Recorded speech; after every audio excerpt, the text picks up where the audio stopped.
ನೀವು ಹೀಗೆ ಮಾಡ್ತೀರಂತ ಅನ್ಕೊಂಡಿರಲಿಲ್ಲ ಸೂರ್ಯರೇ. ಆದಿತ್ಯನ ಹತ್ರ ಮಾತಾಡೋದಕ್ಕೂ ಬಿಡಲಿಲ್ಲ. ಸುಮ್ಮನೆ ನನ್ನ ಅವಸರ ಮಾಡ್ಕೊಂಡು ಕರ್ಕೊಂಡು ಬಂದ್ರಿ.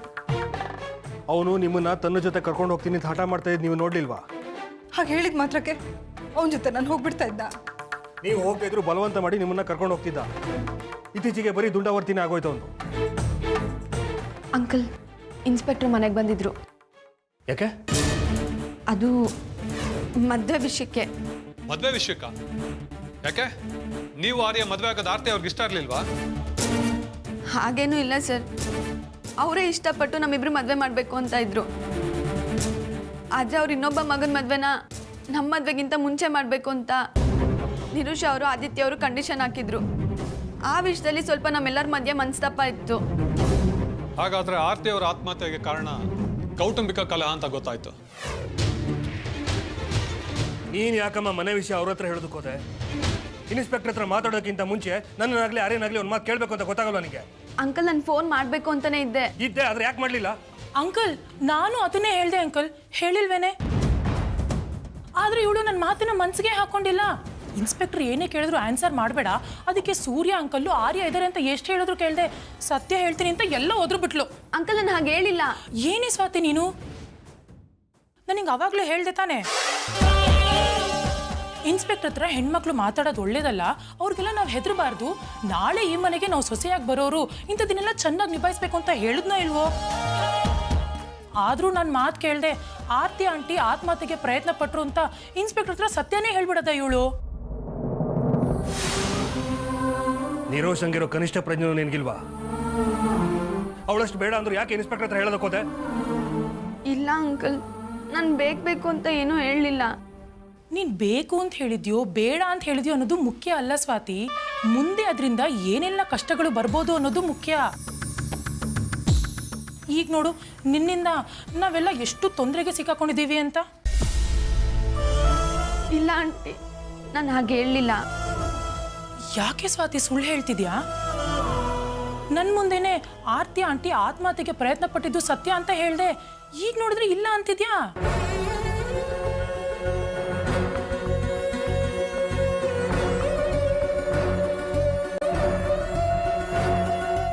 ಹೋಗ್ಲಿ ಬಿಡ ನಿರುಷ. ಇನ್ಸ್ಪೆಕ್ಟರ್ ಹೆದ್ರಿ ಬಾಯಿ ಬಿಟ್ಟಿದ್ದಾಳಷ್ಟೇ. ಈಗ ಯಾಕೆ ಅದನ್ನ ದೊಡ್ಡ ಮಾಡ್ತೀಯಾ? ದೊಡ್ಡದು ಮಾಡ್ತಿಲ್ಲ ಆಂಟಿ. ಇಂಥ ವಿಷಯಗಳು ಮುಂದೆ ಆಗದೆ ಇರಲಿ ಅಂತ ಹೇಳ್ತಿದ್ದೀನಿ ಅಷ್ಟೇ. ಸ್ವಾತಿ, ಇಂಥದನ್ನೆಲ್ಲ ನೀನು ಬೇಗ ಬೇಗ ಕಲ್ತ್ಕೋಬೇಕು ಕಣೆ. ಆಂಟಿ, ಇನ್ಸ್ಪೆಕ್ಟ್ರು ನೀವು ಯಾಕೆ ಆತ್ಮಹತ್ಯೆಗೆ ಪ್ರಯತ್ನ ಪಟ್ರಿ ಅನ್ನೋದನ್ನ ಹೇಳಲೇಬೇಕು ಅಂತ ಫೋರ್ಸ್ ಮಾಡಿದ್ರು. ನಾನು ಎಷ್ಟೇ ಹೇಳಿದ್ರು ಕೇಳಲಿಲ್ಲ. ನಾನು ಹೇಳಲಿಲ್ಲ ಅಂದರೆ ಮನೆಯವ್ರನ್ನೆಲ್ಲ ಅರೆಸ್ಟ್ ಮಾಡ್ತೀನಿ ಅಂತ ಹೇಳಿದ್ರು. ಅದಕ್ಕೆ ಮದುವೆ ವಿಷಯಕ್ಕೆ ನೀವು ಉಪವಾಸ ಕೂತಿದ್ರಿ ಅಂತ ಮಾತ್ರ ಹೇಳಿದೆ. ಅದನ್ನು ಬಿಟ್ಟು ನಾನು ಬೇರೆ ಏನೂ ಹೇಳಲಿಲ್ಲ ಆಂಟಿ. ಕೇಳಿಸ್ಕೊಂಡೆ ನಿರುಷ? ನೀವು ಕೇಳಿಸ್ಕೊಂಡ್ರ? ಆ ಇನ್ಸ್ಪೆಕ್ಟರ್ ಕೇಳಿದ್ದಕ್ಕೆ ಹೆದರಿದ್ದಾಳೆ, ಅದಕ್ಕೆ ಬಾಯಿ ಬಿಟ್ಟಿದ್ದಾಳೆ. ಅಳ್ಬೇಡ, ಕಣ್ಣೀರಿಸ್ಕೊ.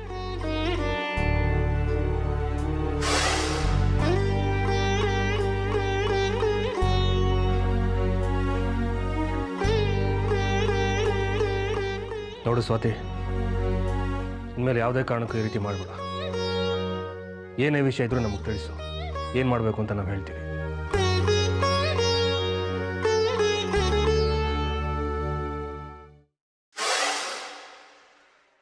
ನೀನು ಯಾವಾಗ ಇನ್ಸ್ಪೆಕ್ಟರ್ಗೆ ನನಗೇನು ಹೇಳ್ಬೇಡ ಅಂತ ಹೇಳಿದೆ? ನಾನು ಅವ್ರ ಹತ್ರ ಮಾತಾಡ್ಬೇಕಾದ್ರೆ ನೀನು ಅಲ್ಲಿರಲಿಲ್ಲ. ಯಾಕೆ ಆಂಟಿ ಅಂಕಲ್ ಹತ್ರ ಇಲ್ದಿರೋದನ್ನೆಲ್ಲ ಕಂಪ್ಲೇಂಟ್ ಮಾಡಿದೆ? ಹೇಳ್ದೆ ಇದ್ದಿದ್ರೆ ನಿನ್ನನ್ನು ಈ ಮನೇಲಿ ಡಮ್ಮಿ ಮಾಡೋದಾದ್ರೂ ಹೇಗೆ? ಇದಿನ್ನೂ ಪ್ರಾರಂಭ ಅಷ್ಟೇ. ಮುಂದೆ ಇಂಥದ್ದು ಬೇಕಾದಷ್ಟು ಇನ್ಸಿಡೆಂಟ್ಸ್ ನಡೆಯುತ್ತೆ.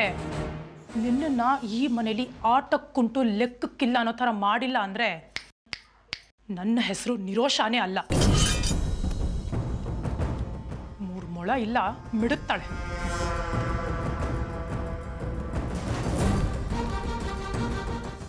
ವಾ ವಾ ವಾ ವಾ, ಇಂಥ ಅವಕಾಶಕ್ಕೆ ಕಾಯ್ತಾ ಇದ್ದೆ.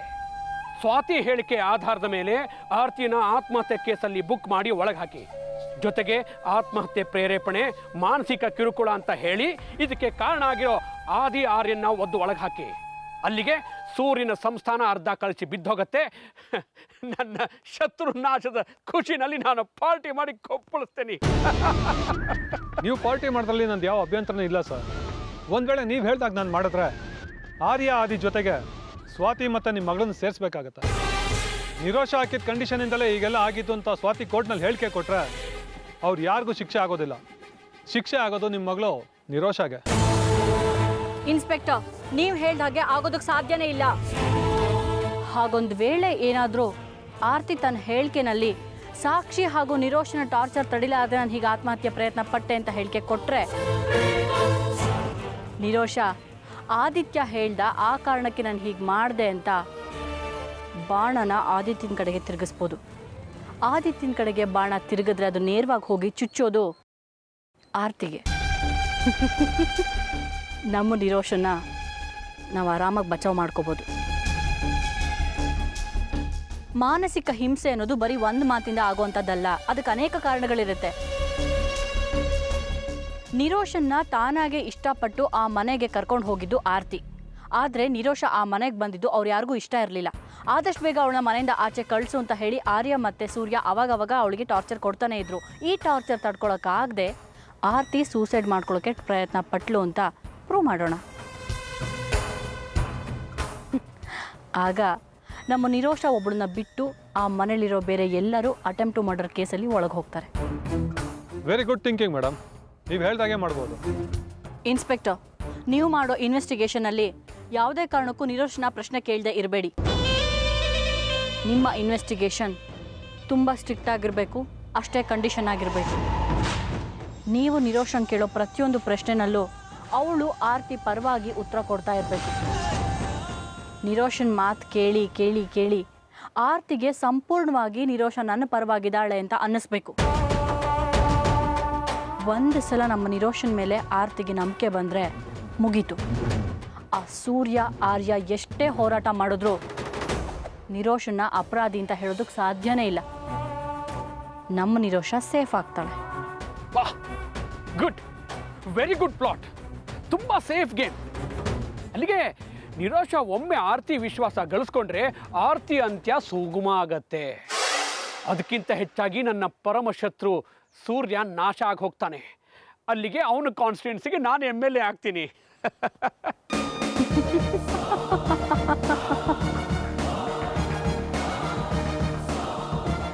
ಏನರ್ಪಿತಾ, ನಾನು MLA ಆಗ್ತೀನಿ ಅಂದ ತಕ್ಷಣ ಕುಹುಕವಾಗಿ ನಗ್ತಾ ಇದೆಯಾ? ಯಾಕೆ, ನಾನು MLA ಆಗೋದಕ್ಕೆ ಯೋಗ್ಯನಲ್ವಾ? ಯೋಗ ಯೋಗ್ಯತೆ ಅನ್ನೋದು ಮಾತಲ್ಲಿರಲ್ಲ, ಮಾಡೋ ಕೆಲಸದಲ್ಲಿರುತ್ತೆ. ಸೂರ್ಯನ ಸರ್ವನಾಶ ಆಗುತ್ತೆ ಅಂದ ಮಾತ್ರಕ್ಕೆ ಆಗ್ಬಿಡಲ್ಲ. ಪಾಂಡವರಿಗೆ ಶ್ರೀಕೃಷ್ಣನ್ ರಕ್ಷೆ ಇದ್ದ ಹಾಗೆ ಆ ಸೂರ್ಯನ ಫ್ಯಾಮಿಲಿನ ಕಾಪಾಡೋದಕ್ಕೆ ನಿಮ್ಮ ಮಗ ರಂಜಿತ್ ಇದ್ದಾನೆ, ಮರಿಬೇಡಿ. ನಿಮ್ಮ ನಿರೀಕ್ಷೆನ ಹುಸಿ ಮಾಡ್ತಾನೆ. ಯಾಕೆ ಯಾವಾಗಲೂ ರಂಜಿತ್ ರಂಜಿತ್ ಅಂತ ಹೇಳಿ ನನ್ನನ್ನು ಅಸಹಾಯಕನಾಗಿ ಮಾಡ್ತೀಯಾ? ನಿನ್ಗೆ ಎಷ್ಟು ಸರ್ತಿ ಹೇಳಿದ್ದೀನಿ ಸಂತೋಷದ ಟೈಮಲ್ಲಿ ಅವ್ನು ನೆನೆಸ್ಬೇಡ ಅಂತ. ಸುಮ್ಮನೆ ಅವನ ಹೆಸರು ಎತ್ತಿ ಎತ್ತಿ ನನ್ನನ್ನು ಕಾಡ್ತೀಯಾ? ನಿಮ್ಮನ್ನ ಕಾಡ್ತಿರೋದು ನಾನಲ್ಲ, ನಿಮ್ಮ ಮಗ ರಂಜಿತ್. ಅವನು ಒಬ್ಬ ನಮ್ಮ ಪರವಾಗಿದ್ದಿದ್ರೆ ಇಷ್ಟೊತ್ತಿಗೆ ನಾವು ಅಂದ್ಕೊಂಡಿದ್ದ ಕೆಲಸ ಎಲ್ಲ ಸಾಧಿಸ್ಬೋದಾಗಿತ್ತು. ಸರಿ ಸರ್, ನಾನು ಮುಂದೇನು ಮಾಡಬೇಕು ಅಂತ ಹೇಳಿದ್ರೆ ನಾನು ಇನ್ನು ಹೊರಡ್ತೇನೆ. ಸರಿ, ನಿಮ್ಮ ಕೆಲಸನ ನೀವು ಮುಂದುವರಿಸಿ. ಆ ಸ್ವಾತಿ ಕೊಟ್ಟು ಹೇಳಿಕೆ ಮೇಲೆ ಆರ್ತಿ ಆತ್ಮಹತ್ಯೆಗೆ ಪ್ರಯತ್ನ ಪಟ್ಲು ಅಂತ ಹೇಳಿ ಕೇಸ್ ಬುಕ್ ಮಾಡಿ ಅವಳನ್ನ ಅರೆಸ್ಟ್ ಮಾಡಿ. ಮುಂದೆ ಏನು ಮಾಡಬೇಕು ಅನ್ನೋದನ್ನು ನಾವು ಹೇಳ್ತೀವಿ. ಸರಿ ಮೇಡಮ್, ನೀವು ಹೇಳಿದಾಗ ಮಾಡ್ತೇನೆ. ನಾನಿನ್ನು ಬರ್ತೇನೆ. ಹೋಗಿ ಬನ್ನಿ. ಆರ್ತಿನ ಅರೆಸ್ಟ್ ಮಾಡಿದ ತಕ್ಷಣ ನನಗೆ ಇನ್ಫಾರ್ಮ್ ಮಾಡಿ. Okay sir.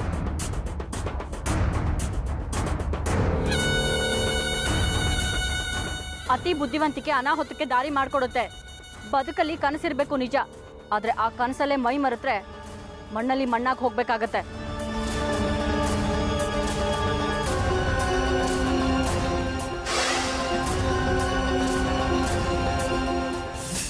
ಇದರಿಂದ ಆ ಭೈರವಿ ಕೈವಾಡ ಇದೆ ಅಂತ ಅನ್ನಿಸ್ತಾ ಇದೆ ನನಗೆ. ಅಮ್ಮ, ಅವರೆಲ್ಲ ಇದ್ದಾರೆ, ನಾವಿಲ್ಲಿದ್ದೀವಿ. ಅದು ಹೇಗೆ ಸಾಧ್ಯ? ಸಾಧ್ಯ ಇದೆ ಕಣೆ. ಅವಳು ಸಾಮಾನ್ಯವಾದ ಹೆಣ್ಣಲ್ಲ. ಕೂತು ಜಾಗದಲ್ಲೇ ಎಲ್ಲ ಕೆಲಸನೂ ಮುಗಿಸೋಂಥ ಹೆಣ್ಣು. ತಾನು ಅಂದ್ಕೊಂಡಿರೋ ಕೆಲಸ ಆಗೋ ತನಕ ಅವಳು ಸುಮ್ಮನೆ ಕೂರಲ್ಲ. ಅದಕ್ಕೋಸ್ಕರ ಯಾರ ತಲೆ ತೆಗಿಯೋಕ್ಕೂ ಹಿಂದೆ ಮುಂದೆ ನೋಡಲ್ಲ ಅವಳು. ನಮಗೂ ಅವ್ರಿಗೂ ಯಾವ ಸಂಬಂಧನೂ ಇಲ್ಲ ಅಂದಮೇಲೆ ಅವರೇ ಕಾರ್ತಿ ಅವ್ರನ್ನ ಕೊಲ್ಲೋ ಪ್ರಯತ್ನ ಮಾಡಬೇಕು.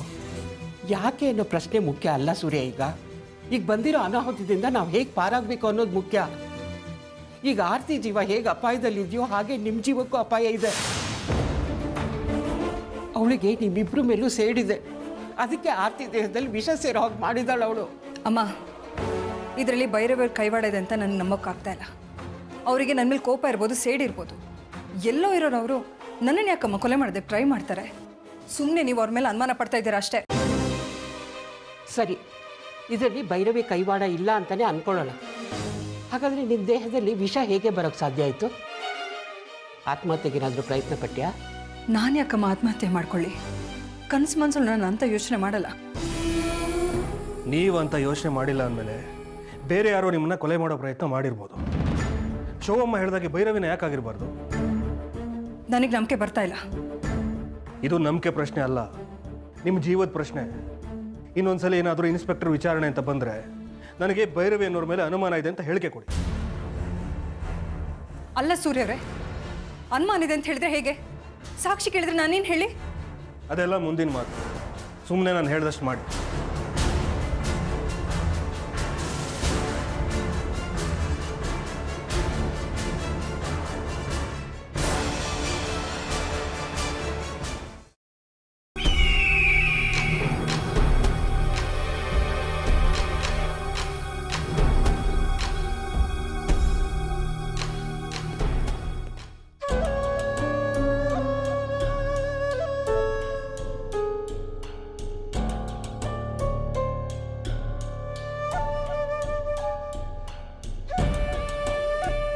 ಆಂಟಿ, ನಿಮ್ಮ ಹತ್ರ ಒಂದು ವಿಷಯ ಕೇಳ್ತೀನಿ, ಸತ್ಯ ಹೇಳ್ತೀರಾ?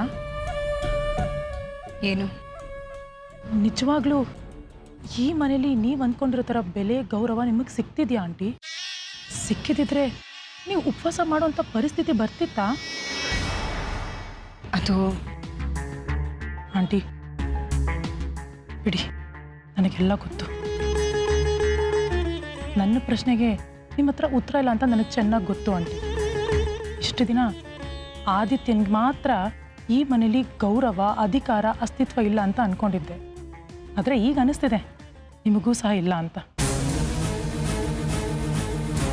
ನೀವು ನಿಮ್ಮ ಮಗನ ದೂರ ಮಾಡಿ ಯಾರನ್ನ ನಂಬಿ ಈ ಮನೇಲಿದ್ದೀರೋ ಅವರೇ ನಿಮ್ಮನ್ನ ಕಡೆಗಣಿಸ್ತಾ ಇದ್ದಾರಲ್ಲ ಆಂಟಿ. ಅಮ್ಮ ಅನ್ನೋ ಕನಿಷ್ಠ ಗೌರವನೂ ಕೊಡದೆ, ನಿಮ್ಮ ಮಾತಿಗೆ ಒಪ್ಪಿಗೆ ಕೊಡದೇ ಇರೋ ಮಗ ಒಂದು ಕಡೆ, ತನ್ನ ಹೆಂಡತಿ ನೋವಲ್ಲಿದ್ರು ಅದಕ್ಕೆ ಸ್ಪಂದಿಸ್ದೆ ಚುಚ್ಚು ಮಾತಾಡ್ತಾ ನನ್ನ ಮಗನಿಗೆ ಸಪೋರ್ಟ್ ಮಾಡ್ತಿರೋ ಸೂರ್ಯ ಅವರು ಒಂದು ಕಡೆ ಆದರೆ ನೀವು ಯಾಕಾಂಟಿ ಇಲ್ಲಿದ್ದೀರಾ?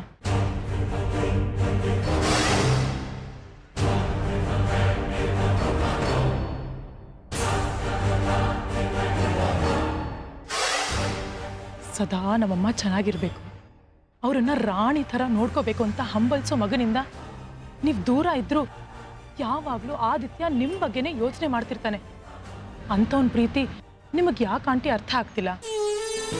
ಪ್ರಾಣಕ್ಕಿಂತ ಹೆಚ್ಚಾಗಿ ಪ್ರೀತಿಸೋ ಮಗನಿಂದ ನೀವು ದೂರ ಇದ್ದೀರಾ. ಇಲ್ಲಿ ನಿಮಗೆ ಸ್ವಲ್ಪನೂ ಮರ್ಯಾದೆ ಸಿಗ್ತಿಲ್ಲ.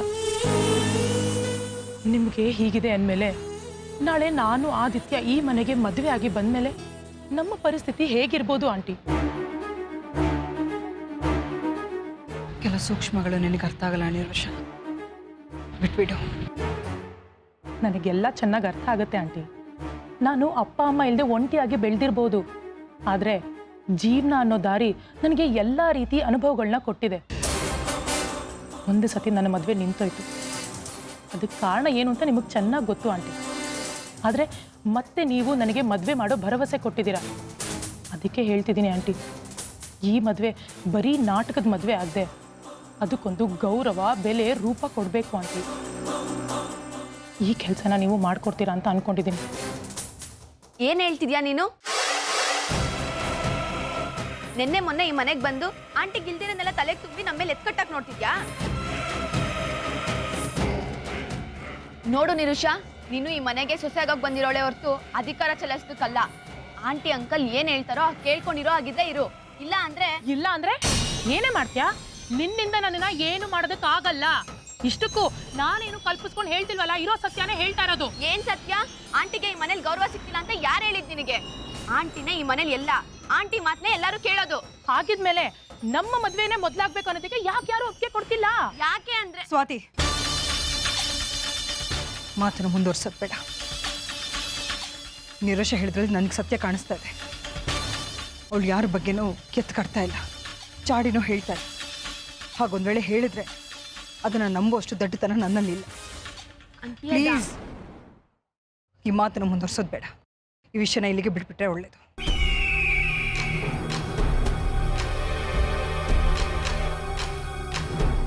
ಏ ಸ್ವಾತಿ, ನೀನಿಲ್ಲಿ ಏನ್ ಹೇಳಿದ್ರು ಯಾರು ನಂಬಲ್ಲ.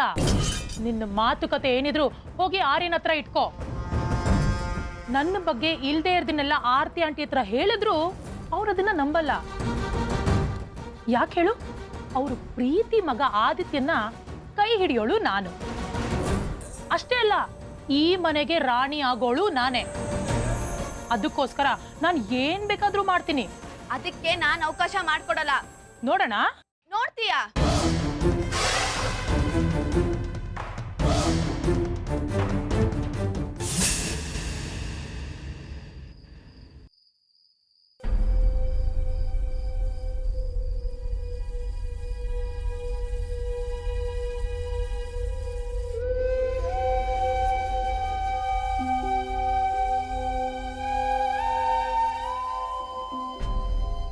ಆರ್ತಿ ಅವರೇ, ಯಾಕೆ ಕೂತ್ಕೊಂಡಿದ್ದೀರಾ? ನಿದ್ರೆ ಬರ್ತಾ ಇಲ್ವಾ? ನೆಮ್ಮದಿನೇ ಇಲ್ಲದೆ ಇರೋ ಮನಸ್ಸಿಗೆ ನಿದ್ದೆ ಎಲ್ಲಿಂದ ಬರುತ್ತೆ ಸೂರ್ಯವರೇ? ಏನೋ ಒಂಥರ ಗೊಂದಲ, ಮುಂದೆ ಏನಾಗುತ್ತೇನೋ ಆತಂಕ. ಈಗ ಏನಾಯಿತು ಅಂತ ಈಗೆಲ್ಲ ಯೋಚನೆ ಮಾಡ್ತಿದ್ದೀರಾ? ನಿಮ್ಮ ಗೊಂದಲಕ್ಕೆ ಉತ್ತರ ಸಿಕ್ಕಿದೆ ತಾನೆ? ಆರ್ಯ ಆದಿ ಇಬ್ಬರು ನಮಗೆ ಯಾವಾಗ ಮದುವೆ ಆದರೂ ಒಪ್ಪಿಗೆ ಅಂತ ಹೇಳಿದಾರೆ ತಾನೆ? ಚಿಂತೆ ಯಾರ ಮದುವೆ ಮೊದಲಾಗಬೇಕು ಅನ್ನೋದಲ್ಲ. ಆದಿತ್ಯ ಈ ಮನೆ ಮದುವೆ ಆಗಿ ಬಂದಮೇಲೆ ಅವನಿಗೆ ಸಿಗಬೇಕಾಗಿರೋ ಪ್ರೀತಿ ಗೌರವ ಎಲ್ಲಿ ಕಡಿಮೆ ಆಗುತ್ತೇನೋ ಅಂತ ಆತಂಕ.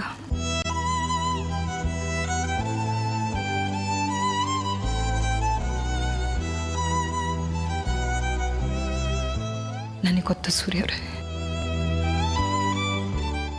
ಆದಿತ್ಯ ನಿಮ್ಮ ಮನಸ್ಸಿಗೆ ತುಂಬ ನೋವು ಮಾಡಿದ್ದಾನೆ, ಎಷ್ಟೆಲ್ಲ ಸಂಕಟನ ಕೊಟ್ಟಿದ್ದಾನೆ, ನಿಮಗೆ ಅವಮಾನ ಮಾಡಿದ್ದಾನೆ. ಆದರೆ ನೀವು ಅವನ ಮೇಲೆ ಕೋಪ ಮಾಡ್ಕೊಂಡ ಹಾಗೆ ನಾನು ಮಾಡ್ಕೊಳಕ್ಕಾಗಲ್ಲ ಅಲ್ವಾ? ಹಾಗಂತ ಅವ್ನು ಮಾಡಿದ್ದು ಸರಿ ಅಂತ ನಾನು ಹೇಳ್ತಾ ಇಲ್ಲ.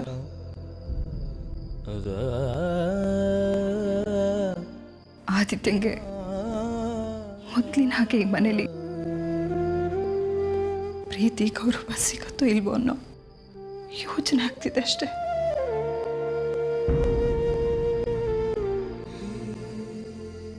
ಸೂರ್ಯವರೇ, ಆದಿತ್ಯಂಗೆ ಈ ಮನೇಲಿ ಮೊದಲಿನ ಹಾಗೆ ಗೌರವ ಸಿಗುತ್ತಲ್ವಾ? ಸಿಗೋ ಹಾಗೆ ನೀವು ಮಾಡ್ತೀರ ತಾನೆ? ಅವ್ನು ನಿಮಗೆ ಮಾಡಿದ ಅವಮಾನ, ನಿಮ್ಮ ಜೊತೆ ನಡ್ಕೊಂಡಿದ್ದ ರೀತಿಗೆ ನಿಮ್ಮಿಂದ ಅವನಿಗೆ ಕ್ಷಮೆ ಸಿಗುತ್ತೆ ಅಲ್ವಾ?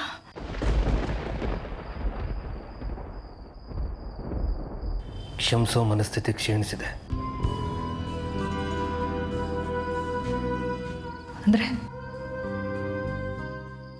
ಈ ಮನೇಲಿ ನಿಮ್ಮ ಮನಸ್ಸಲ್ಲಿ ಅವನಿಗೆ ಜಾಗನೇ ಇಲ್ವಾ? ಈ ಮನೆಯಲ್ಲಿ ಜಾಗ ಸಿಗಬಹುದು, ಆದರೆ ನನ್ನ ಮನಸ್ಸಲ್ಲಿ ಜಾಗ ಸಿಗೋದು ಅನುಮಾನ.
ಆದಿಗೆ ಆರ್ಯನಿಗೆ ಸಿಗ್ತಾ ಇರೋ ಎಲ್ಲ ಗೌರವ, ಪ್ರೀತಿ, ಅಸ್ತಿತ್ವ ಈ ಮನೆಯಲ್ಲಿ ಸಿಗುತ್ತೆ.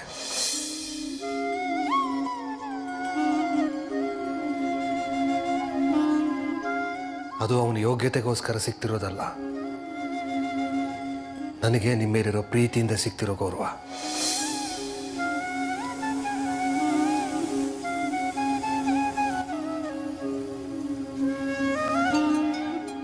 ನನಗೆ ನೀವು ಮುಖ್ಯ ಆರ್ತಿಯವ್ರೆ.